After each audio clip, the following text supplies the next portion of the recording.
Have you ever felt the weight of a calling you didn't want? A purpose so heavy it made you want to disobey? Jonah stood on the cliff that night, staring at the dark sea below. His hands trembled. His heart pounded.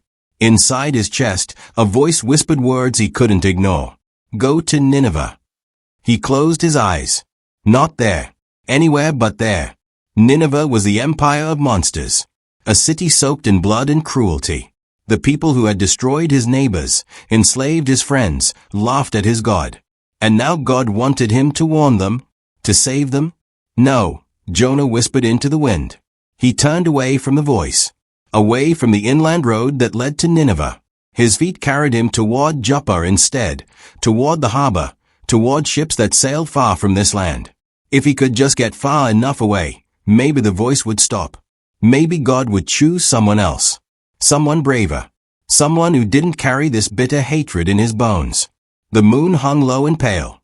Jonah pulled his cloak tight and started walking. Fast. Faster. Almost running. He didn't know it yet, but the moment he turned away, everything changed. Destiny had noticed his footsteps. And destiny does not forget. Joppa's harbor glowed with orange torchlight.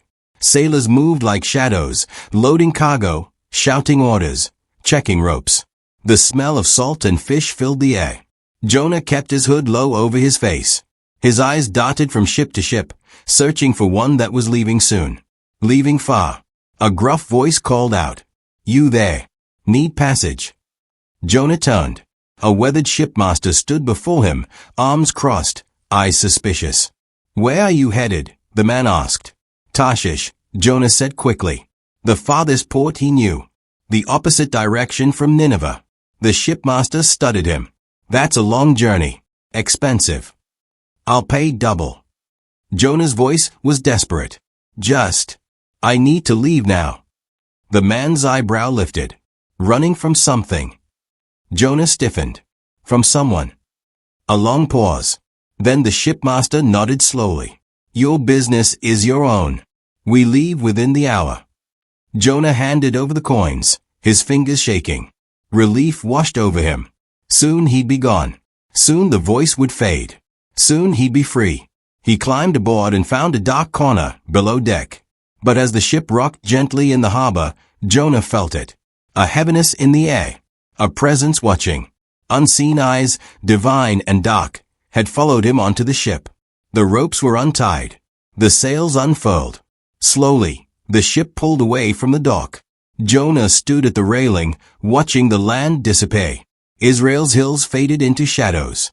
The lights of Joppa grew smaller and smaller until they were just tiny sparks in the darkness. He should have felt relief. He should have felt free. Instead, his chest felt tight, heavy. The wind, which had been strong moments ago, suddenly stopped. The sails hung limp. The sea became unnaturally still, like glass. One of the sailors muttered, Strange. The wind just died. Another sailor glanced at Jonah, then looked away quickly. The sea doesn't like secrets. Jonah's hands gripped the railing. His knuckles turned white. The sky above felt too close. Too heavy. Like the weight of heaven pressing down. He turned away from the edge and whispered to himself, trying to convince his own heart. I don't owe God anything. He doesn't own me. But even as he said it, doubt crept in. Deep inside, beneath the anger and fear, Jonah knew the truth. You can't run from the one who made the sea you're sailing on. The stillness lingered. Unnatural. Waiting. Heaven was no longer silent. Then it came. A sudden gust of wind slammed into the ship like a fist. The sails snapped violently. Ropes whipped through the air. Lamps flickered and died. Jonah stumbled, catching himself against a wooden beam. His heart lurched. This wasn't normal weather. A low rumble vibrated through the ship's hull. It felt alive. Angry. One sailor shouted, storms forming out of nowhere. Another cried, check the cargo. Secure the masts. But Jonah stood frozen. Memories flooded his mind. The voice. The calling. The command he had refused. Go to Nineveh. His breathing quickened. The wind howled louder now, a sound like a roar from the depths of the earth. A sailor rushed past him, eyes wide with fear. This isn't right. Storms don't appear like this. Jonah's hands began to shake. Deep down, he knew. This storm wasn't random. It wasn't nature turning violent. This storm had a target. Him. The waves began to rise. Slowly at first.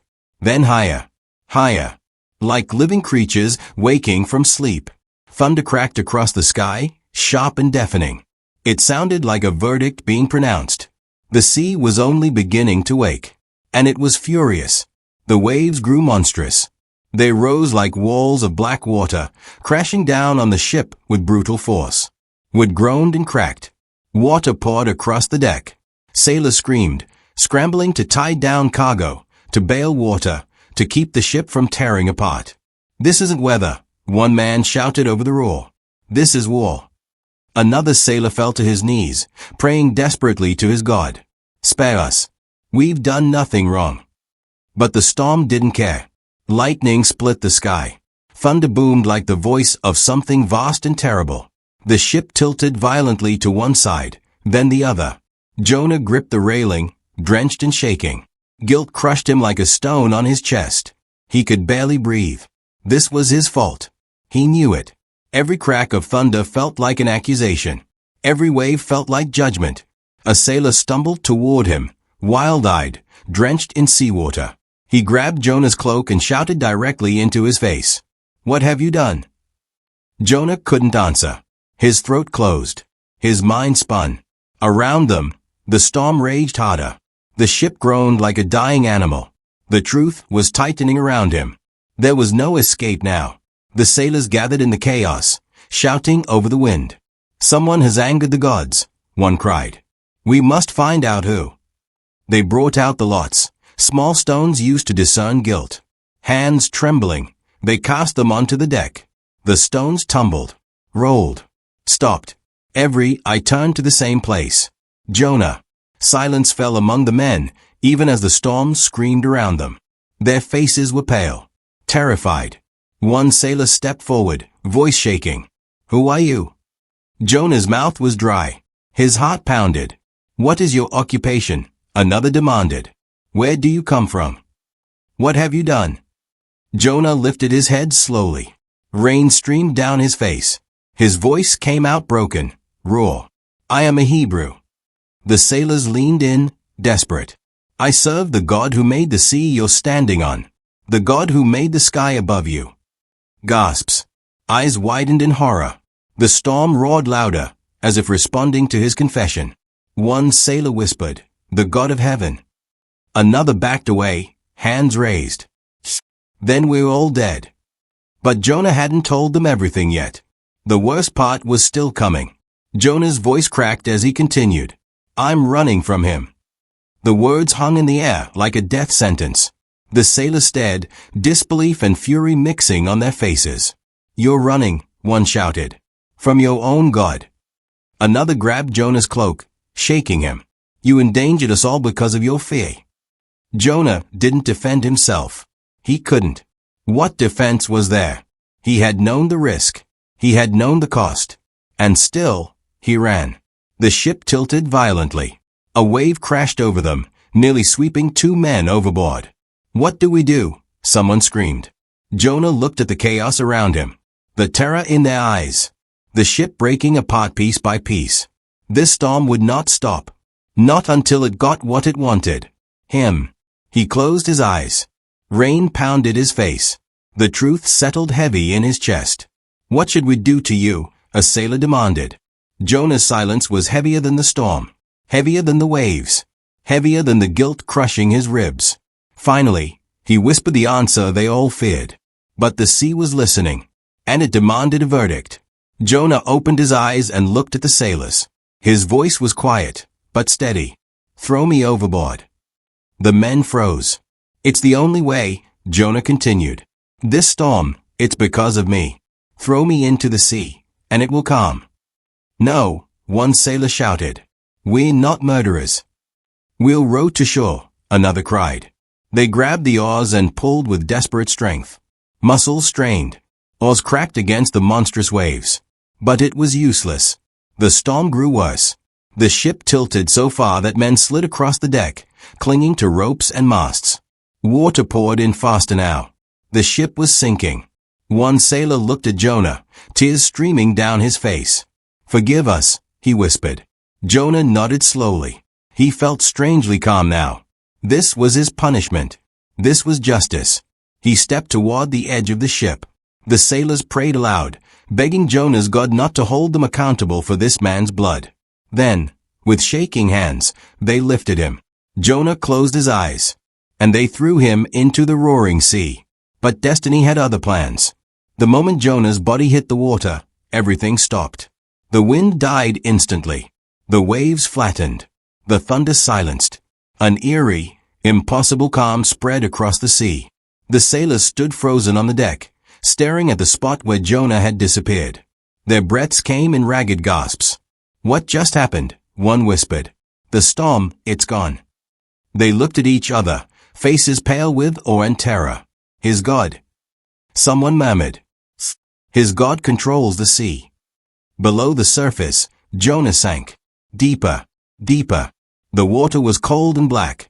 His lungs burned. Salt stung his eyes. He tumbled slowly, weightless, swallowed by the dark. He thought this was the end. Death by drowning. Punishment for his rebellion. But then he saw it. A shadow. Enormous. Moving through the blackness below him. It was bigger than the ship. Bigger than anything he'd ever seen. His heart stopped. The shadow rose. Fast. Massive jaws opened wide, revealing a throat like a tunnel into the abyss. Jonah tried to scream, but water filled his mouth. The jaws closed around him. Darkness collapsed. In the blackness, something enormous had swallowed him whole. Yet this was not death. This was confrontation. Jonah gasped, choking on seawater. His hands slapped against something soft and wet. The smell was unbearable, thick and suffocating. He wasn't drowning anymore. He was inside something. The walls around him pulsed. Rhythmic. Alive. He was in the belly of a great fish. Jonah's scream echoed in the fleshy chamber, but no one could hear. The darkness was complete. Crushing. He could feel the creature moving, swimming through the deep. He scrambled, trying to find something solid to hold onto, but everything was slick and shifting. "No," he shouted. "No, no, no." His voice bounced back at him, mocking. This wasn't supposed to happen. He was supposed to die, to escape through death. But instead, he was trapped, buried alive in the belly of a monster. Jonah collapsed, trembling. Tears mixed with the slime covering his face. "Why?" he whispered into the darkness. "Why can't you just leave me alone?" But the silence inside the fish was different from the silence outside. It wasn't empty. It was waiting. Jonah closed his eyes, and suddenly, images flooded his mind. Memories. His childhood. His calling. The voice. The belly of truth had begun to speak. In the suffocating darkness, Jonah saw flashes of his life. He saw himself as a boy, hearing the voice of God for the first time. The warmth. The wonder. The feeling of being chosen. He saw himself growing older, hearing the voice again and again. Sometimes gentle, sometimes firm, always calling him deeper. But then the memories shifted. He saw the message. Go to Nineveh. And he saw his own face twist with anger, with hatred, with fear. They don't deserve mercy, he had whispered to himself back then. They deserve judgment. But it wasn't just about Nineveh, was it? Jonah's chest tightened. The truth was sharper than any sword. He wasn't running from Nineveh. He was running from God, from intimacy, from surrender. Because if God showed mercy to Nineveh, what did that say about Jonah's pain? His anger? His need for revenge? If God loved his enemies, then Jonah's hatred meant nothing. And that terrified him more than any storm. Jonah wept in the darkness. His voice cracked. "I can't do this." But the walls of the fish pulsed around him. Steady, patient. The silence inside the belly began to speak louder than any voice. And Jonah knew he had only one choice left. Jonah's voice was barely a whisper. "If I rise again, it will be because of your mercy." The words felt like breaking, like surrender, like death. He had fought so hard to keep control of his life, to decide who deserved grace and who didn't, to protect his pain. But here, In the belly of the fish, there was no control, no power, no pride, only truth. I ran, Jonah admitted aloud. His voice shook. I ran because I was afraid. Afraid of your mercy. Afraid of what it would mean if you forgave them. Tears streamed down his face. Afraid that you would love them more than you love me. There it was. The deepest wound. The hidden fear. Jonah had felt forgotten, overlooked, and he had clung to his anger because it made him feel seen. But now, stripped of everything, he understood. God hadn't forgotten him. God had chased him. Through the harbor, through the storm, through the sea, into the belly of this creature. Forgive me, Jonah whispered. I'm done running. And the moment he said it, something shifted. The walls of the fish began to shake. The creature groaned. Pressure built around him. The fish was moving, rising, toward the surface. The fish surged upward, faster and faster. Jonah braced himself, heart pounding. Light began to pierce the darkness. Faint at first, then brighter. The creature's body heaved. Once, twice. Then, with a violent, wrenching motion, the great fish opened its mouth and expelled Jonah onto the shore. He tumbled onto the sand, gasping, choking, covered in slime and seaweed. His body trembled. His lungs burned. But he was alive. Sunlight warmed his face. Waves lapped gently at the shore. Seabirds cried overhead. Jonah lay there, eyes closed, feeling the solid ground beneath him. He had been swallowed by death and spit back out. Reborn. For a long moment, he simply breathed. In and out. Grateful. Humbled. Then he heard it. The voice. Calm. Relentless. Unmistakable. Arise, Jonah. His eyes opened. Go to Nineveh. This time, Jonah didn't run. He didn't argue. He didn't turn away. He pushed himself to his knees. Then to his feet. His voice was hoarse, but steady. I'll go. But as he looked toward the horizon, toward the distant city, dread still flickered in his chest. Nineveh was not what he expected. Jonah walked for days. Through valleys and hills. Past villages and rivers. Each step brought him closer to the city he despised. And then he saw it. Nineveh. Towering stone walls stretched toward the sky, massive and brutal. Guard towers loomed at every corner. Soldiers paced the ramparts, weapons glinting in the sun. Smoke rose from altars where blood sacrifices were offered to foreign gods. The air smelled of iron and incense. This was the empire that had crushed nations, that had enslaved his people, that had laughed at the name of his God. Jonah stopped at the city gates, staring up at the walls. This place, he whispered, it's beyond saving. Hatred churned in his stomach. Every instinct told him to turn back, to let them burn. But he had made a promise. He stepped through the gates.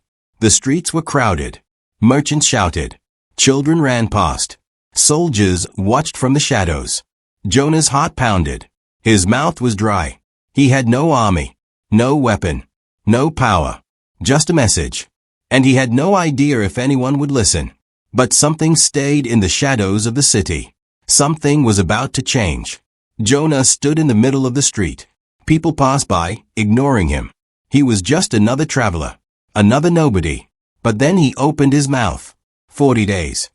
His voice cracked at first. Weak, uncertain. A few heads turned. Jonah's hands trembled.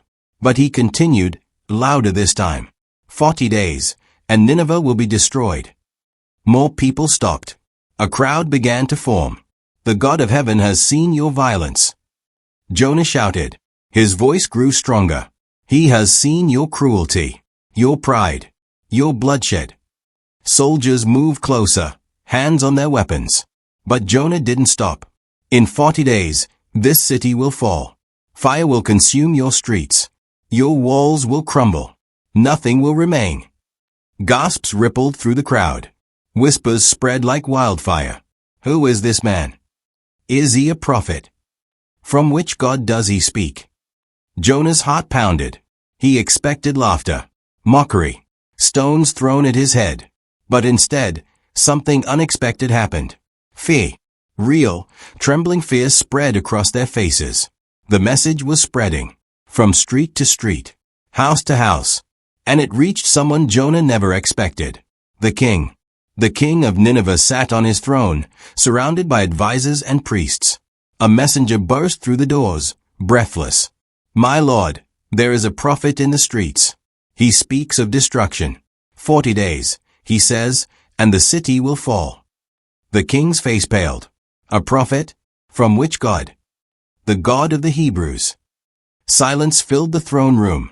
The king rose slowly. His hands shook. He had heard of this God. The God who parted seas. Who toppled empires. Who showed no mercy to the wicked. He looked at his advisers. "Is this true?" No one answered. The king removed his crown, his royal robe. He tore his garments and covered himself in sackcloth and ashes, signs of mourning and repentance. "Send word," he commanded. "Every person in this city must fast. No food. No water. Even the animals must fast. Everyone must cry out to God and turn from their violence." His voice trembled with desperate hope. "Who knows? Perhaps he will relent. Perhaps he will spare us." The advisers stared in shock. Their mighty king, who had conquered nations, now knelt like a beggar. But fear had broken through his pride. Fear of the God who sees all. The God who judges all. This wasn't weakness. This was wisdom. He understood that no army could fight heaven. No walls could keep out divine judgment. Their only hope was mercy. The decree went out immediately, from the palace to the poorest streets. Nineveh, the empire of monsters, began to mourn. And Jonah watched from the edge of the city, his face twisted with disbelief. His heart was not celebrating. The city transformed before Jonah's eyes. People stopped their work. Markets closed. Altars fell silent. Everyone, from the king to the slaves, wore sackcloth and sat in ashes.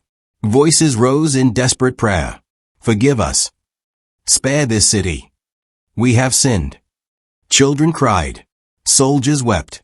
Priests abandoned their idols and called out to the God of heaven. Jonah stood on a hill overlooking the city, watching it all. He should have felt joy, victory, relief. But instead, something dark twisted in his chest. Anger. Days passed. The people continued to fast, to pray, to repent. And then it happened. A warm wind blew through the city. The oppressive weight in the air lifted. The threat of destruction dissolved like morning mist. God had relented. Nineveh was spared. Jonah's hands clenched into fists. His jaw tightened. "No," he whispered. "No, no, no." He had traveled so far, suffered so much, been swallowed by a fish and spit onto a beach, all to deliver a message of judgment. And now, nothing. No fire. No destruction. Just forgiveness handed out like cheap bread. The people he despised most were dancing in the streets, celebrating their salvation, while he stood alone on the hill, feeling like a fool. Like he'd been used and discarded. His prophecy had become a lie. His purpose felt meaningless. He turned away from the city and walked into the desert, his heart burning with rage. The people celebrated behind him. But Jonah felt betrayed. Resentment ignited inside him like fire. And heaven watched, preparing a new lesson. Jonah stormed into the empty desert, shouting at the sky. "I knew it." His voice cracked with fury. "I knew you would do this." He fell to his knees, chest heaving. "This is why I ran. I knew you were merciful. I knew you would forgive them." Tears streamed down his face, but they weren't tears of joy. They were tears of anger, betrayal, pain. "They destroyed my people. They enslaved our children. They laughed at your name." He pounded the ground with his fists. "And you forgive them? Just like that?" His voice dropped to a broken whisper. "What about me? What about the ones they hurt? Don't we matter?" The question hung in the air. This wasn't really about Nineveh. It never had been. It was about Jonah. About feeling unseen, unprotected, misunderstood. He had wanted justice. He had wanted revenge. He had wanted God to take his side.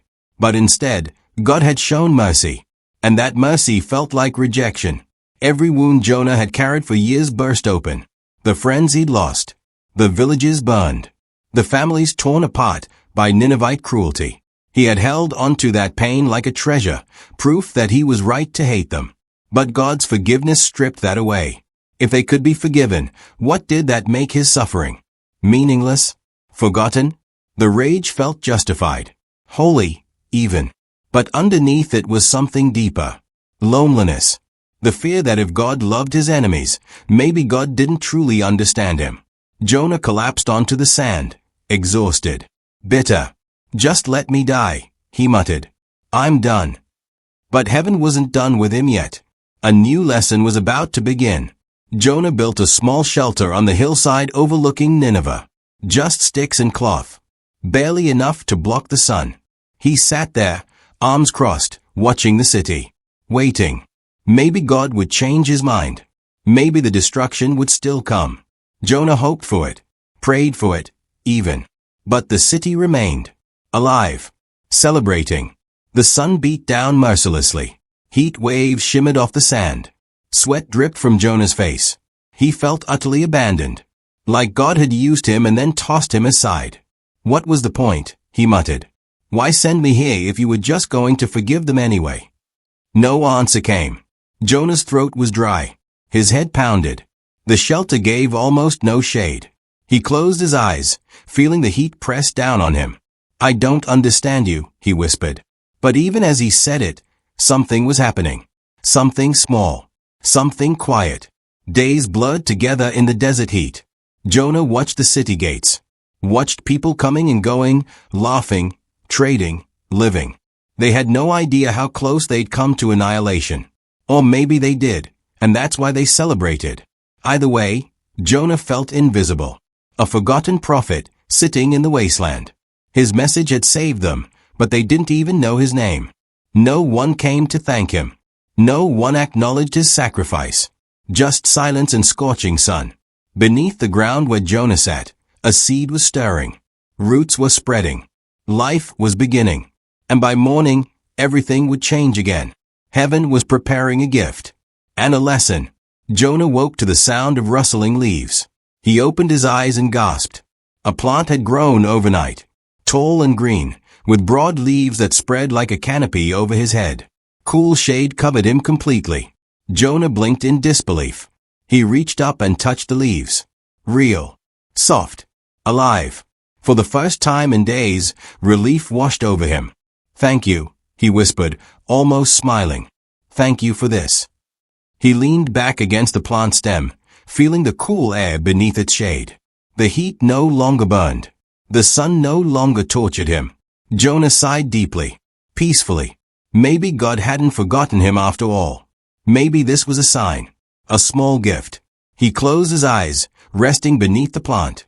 For the first time since leaving the fish, Jonah felt something close to contentment. He slept. The shade was perfect. The breeze gentle. For hours, Jonah rested in comfort he hadn't known since leaving home. He even dreamed pleasant dreams. Dreams of simpler times. Of purpose without pain. When he woke in the afternoon, he smiled at the plant above him. Stroked its leaves like a friend. You're the only good thing that's happened, he told it. The plant didn't answer, but its presence felt like companionship. Like God was finally taking care of him the way he took care of Nineveh. Finally, his needs mattered too. But as the sun set and darkness covered the desert, something else was stirring. Beneath the plant, in the soil, a tiny creature moved. A worm. Small. Silent. Deadly. And when dawn came, everything would shift again. The lesson was about to tighten. Jonah woke to the heat. Unbearable. Crushing. Worse than before. He opened his eyes and gasped. The plant was dead. Its leaves hung brown and withered. Its stem sagged, brittle and broken. Jonah scrambled to his feet, staring in horror. No. What happened? He knelt beside the plant, touching the dry leaves. They crumbled in his hands. And then he saw it. A small worm, crawling near the base of the stem. It had gnawed through the plant's roots during the night. Jonah's heart sank. The sun rose higher. Hotter. A scorching east wind began to blow, dry and relentless. Sweat poured from Jonah's face. His head throbbed. His skin burned. He staggered back to his shelter, but there was no relief. No shade. No comfort. Why? Jonah cried out, "Why did you take it away?" He collapsed onto the sand, gasping for breath. "Just let me die," he shouted. "I'm better off dead than alive." His voice echoed across the empty desert. It felt like a cruel joke. One day of comfort, then back to torment. Why give him shade only to snatch it away? Why let him hope only to crush him again? The injustice of it burned hotter than the sun. That tiny worm had destroyed his only relief. Something so small, yet so devastating. Just like how one message from a prophet had changed an entire city. But Jonah couldn't see the parallel yet. He was too consumed by his own suffering, too blinded by loss. But he wasn't alone. A presence moved closer, gentle, firm. The final revelation was coming, and it would change everything. God's voice came softly, not in thunder, not in storm, just a quiet question. "Are you right to be angry about the plant, Jonah?" Jonah's head snapped up. His voice was defiant. "Yes, I have every right to be angry. Angry enough to die." Silence. Then God spoke again, slowly, carefully. "You are grieving for a plant you did not grow, a plant you did not water, a plant that appeared in one night and died in one night." Jonah's chest tightened. "But you resent my compassion for Nineveh, a city of more than 120,000 people, people who do not know their right hand from their left, and many animals as well." The words struck like a hammer. Jonah opened his mouth to argue, but no words came. God continued, his voice gentle but piercing. "You care more about your comfort than about their souls. You mourn a plant, but you refuse to celebrate the salvation of a city." Tears began to blur Jonah's vision.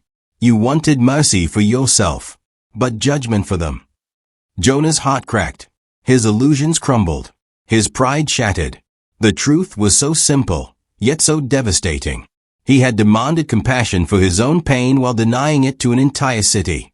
He had valued his temporary shade more than 120,000 souls. The plant had lived one day.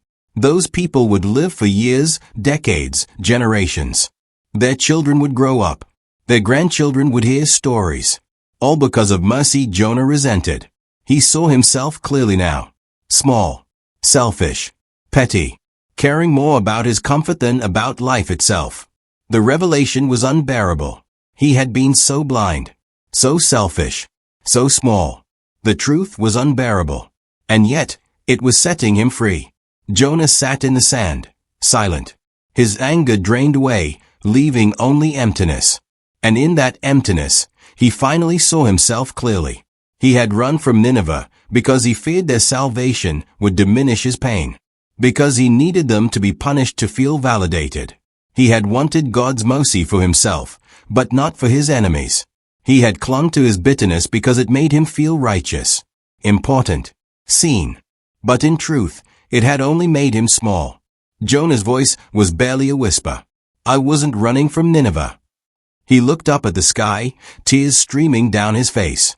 "I was running from myself." The admission broke something inside him. Something hard and bitter and old. He wept. Not in anger this time. In sorrow. In repentance. In surrender. "I wanted control," he whispered. "I wanted to decide who deserved mercy. But that was never my choice, was it?" A divine stillness surrounded him. Warm. Peaceful. Jonah realized that his story was every human story. Fear of purpose. Resentment of pain. Longing for mercy, but refusing to give it. All this time, he'd been fighting the very thing he needed most. Grace. Not just for himself, but flowing through him to others. He'd wanted to be the gatekeeper of God's compassion, deciding who got in and who stayed out. But mercy doesn't work that way. It's not a weapon to withhold. It's a river meant to flow. And he'd spent all his energy trying to dam it up, redirect it, control it. No wonder he felt exhausted, bitter, empty. He'd been working against the current of heaven itself. He had been a mirror. For all of us. The final question still remained. Would he accept the answer? Jonah stood slowly. His legs were shaky, but something had changed inside him. The anger was gone. The bitterness had dissolved. He looked toward Nineveh. The city still stood, alive and celebrating. Children played in the streets. Families gathered in joy. And for the first time, Jonah didn't resent it. He whispered, "Your mercy, it chased me." Through the harbor, through the storm, through the belly of the fish, through the desert, through the plant, through the worm. Every moment had been a lesson. Every suffering had been an invitation. God had never abandoned him. God had pursued him. Relentlessly, patiently, lovingly. Even when Jonah ran, God ran faster. Even when Jonah hid, God found him. Even when Jonah resented mercy, God showed it anyway. Jonah closed his eyes and breathed deeply. I understand now. He couldn't outrun his calling. He couldn't escape his purpose. He couldn't hide from the love that created him. Destiny was patient, and mercy was relentless. Every storm had been a rescue. Every darkness had been a womb. Every loss had been a teacher. God could have forced him, could have bent his will like breaking a stick. But instead, God had invited him, pursued him, loved him into transformation. That's what mercy does. It doesn't just forgive, it chases. It doesn't just pardon, it pursues. And now Jonah understood why. Because the God who showed mercy to Nineveh was the same God who showed mercy to him. In the harbor, in the fish, in the desert, every moment, Jonah turned away from the city and began walking. Not running this time, just walking. Forward, changed, free. The sun rose behind him, casting his shadow long across the sand. And somewhere, heaven smiled. Jonah's story doesn't end with answers. It ends with a question. Because God's final words to Jonah weren't a command. They were an invitation. Should I not care about that great city? Jonah never answered. The Bible leaves his response unknown. But maybe that's the point. Maybe the question isn't for Jonah alone. Maybe it's for all of us. We all run.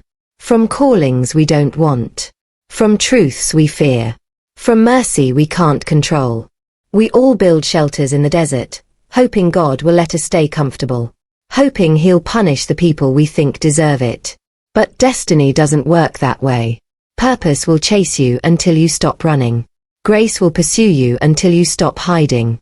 Mercy will confront you until you stop resenting it. Jonah learned that God's compassion is bigger than our hatred. His plans are wiser than our understanding. His love is stronger than our fear. And when we finally stop fighting, we discover what Jonah discovered. That transformation begins the moment we surrender. So the question remains. Not for Jonah. For you. What are you running from? What calling have you refused? What mercy have you resented? Right now, in this moment, there's something you're avoiding. A conversation you won't have.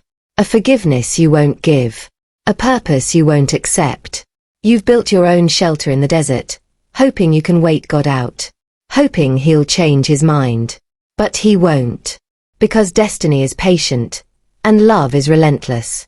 And the same mercy that saved Nineveh is reaching for you right now. The question isn't whether it will find you. The question is, will you stop running long enough to receive it? Because destiny is patient. And it's waiting for your answer.